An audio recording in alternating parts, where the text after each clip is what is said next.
ఒక అపార్ట్మెంట్‌లో ఫ్లాట్ అంటే బాగా ఇంటీరియర్ ఏరియాలో 25, 30 లక్షలు. కొంచెం పట్టణాల్లోకొస్తే 40, 50 లక్షల రూపాయలు. సెంటర్‌లో అయితే 1,00,00,000 దాకా ఉండేవి ఉంటాయి. విజయవాడ, విశాఖపట్నం లాంటి చోట్ల 1,00,00,000-2,00,00,000. హైదరాబాద్‌లో కొన్ని 3,00,00,000, 5,00,00,000 కూడా పలుకుతున్నాయి.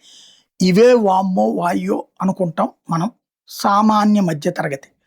అదే ముంబైలో సముద్రం ఫేసింగ్‌గా కనిపించేటటువంటి 2 ఫ్లాట్లు లగ్జరీ డూప్లెక్స్ అపార్ట్మెంట్స్ 703,00,00,000కి అమ్ముడుపోయినాయి.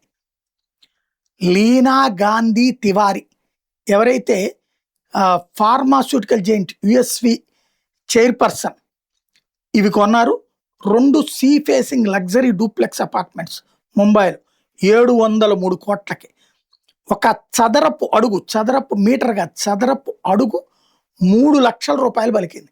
భారతదేశ రియల్ ఎస్టేట్ రంగ చరిత్రలో అత్యధిక మొత్తం పెట్టి కొన్నటువంటి తొలి వ్యాపారం కింద నడిచింది ఇది.